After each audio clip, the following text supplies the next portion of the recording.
O livro dos Números. Esse quarto livro da Bíblia leva adiante a história de Israel após o êxodo da escravidão no Egito. Deus os trouxe para o Monte Sinai e fez uma aliança com eles. E apesar da rebelião de Israel, Deus havia graciosamente providenciado um caminho para Israel viver perto de sua santa presença no tabernáculo. Assim, o livro de Números começa quando Israel termina sua estadia de 1 ano no Monte Sinai. E eles partem para o deserto a caminho da terra que Deus prometeu a Abraão. O enredo do livro é projetado de acordo com os estágios da sua jornada. A primeira sessão começa no Monte Sinai, mas depois eles saem e viajam para o deserto de Parã. E de lá, eles viajam para as planícies de Moabe, que fica bem em frente à Terra Prometida. A primeira parte começa com um censo, onde as pessoas são numeradas e é de onde o livro recebe o seu nome. E então a lei sobre como as tribos de Israel deveriam ser organizadas no seu acampamento. Assim, o tabernáculo deveria estar no centro e em volta dele os sacerdotes e os levitas. E então, ao redor deles, as 12 tribos arrumadas ordenadamente com Judá à frente.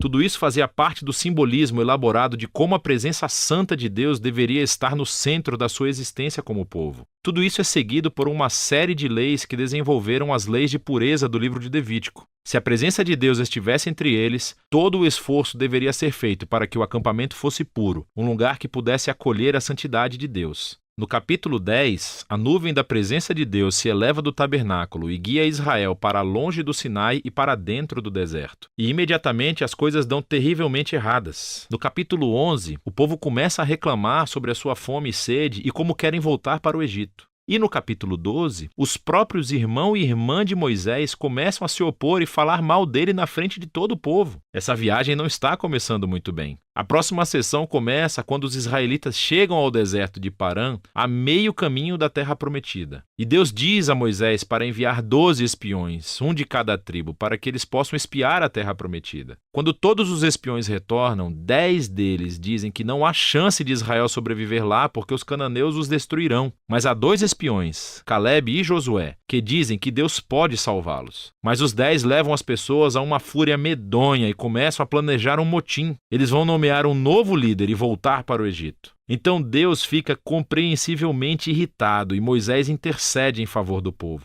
Ele chama Deus para ser fiel às suas promessas a Abraão. E Deus faz isso, mas não às custas da sua justiça. Ele dá a esses israelitas o que eles querem, não entrar na terra. E Deus condena essa geração a peregrinar no deserto por 40 anos, até que morram. Somente os seus filhos entrarão na terra prometida. Agora, você poderia imaginar que essa consequência grave serviria de aviso para eles. Mas não, tudo fica ainda pior. Na próxima história, há um grupo de levitas que começou uma rebelião. E eles desafiam a liderança de Moisés e Arão, dizendo que eles foram longe demais. Assim, Deus lida severamente com esses levitas e renova o seu compromisso com Moisés e Arão como líderes de Israel. À medida que eles saem da região de Parã e pegam a estrada, tudo cai no fundo do poço de novo. Os israelitas começam a reclamar novamente sobre a sua sede e perguntam por que Moisés os tirou do Egito. Então Deus diz a Moisés para falar com uma rocha para trazer água para todo o povo. Mas Moisés não faz isso e ele ultrapassa os seus limites. Ele bate na pedra 2 vezes e depois diz: "Seus rebeldes, será que nós vamos ter que tirar água dessa rocha?" E então Moisés desonra a Deus, colocando-se no lugar de Deus como aquele que traz a água. E assim, Moisés traz sobre si o mesmo destino que a geração do deserto. Ele também morrerá no deserto e nunca entrará na terra prometida.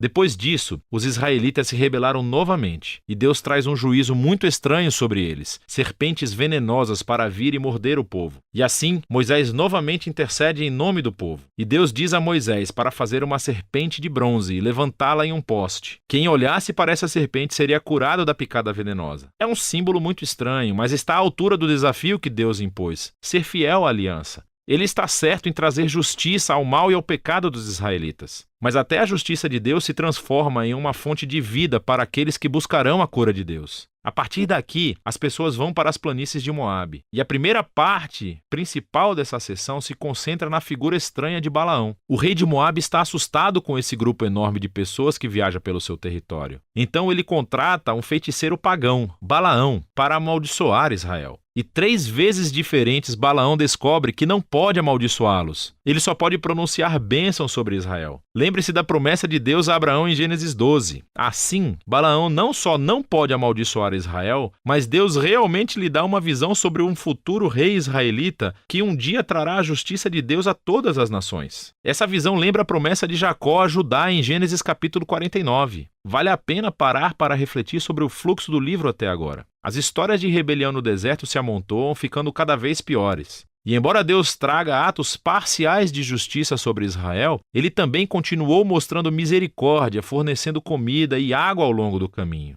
E assim a história de Balaão mostra a graça de Deus em cores brilhantes. Porque aqui está Israel, em um acampamento, resmungando e se rebelando. Mas nas colinas, sem o conhecimento deles, Deus os está protegendo e até mesmo os abençoando. E é esse contraste entre a rebelião de Israel e a fidelidade de Deus no deserto que tornou essas histórias tão importantes para as gerações posteriores de Israel. Assim, as histórias do deserto são recontadas diversas vezes por profetas e poetas bíblicos, e até mesmo pelos apóstolos no Novo Testamento. E essas histórias sempre servem como um aviso, que embora Deus seja fiel às suas promessas da aliança, ele também permitirá que o seu povo se rebele e enfrente as consequências. Depois disso, o restante do livro se concentra nos filhos da geração do deserto, e eles começam a se preparar para herdar a terra prometida. Eles fazem outro censo da nova geração e ganham uma série de batalhas com os grupos de pessoas ao redor deles. E algumas tribos até começam a se estabelecer na terra prometida. Então o livro termina com a nova geração pronta para entrar na terra. E Moisés está prestes a entregar as suas palavras finais de sabedoria e advertência. Mas por enquanto, é disso que se trata o livro de Números.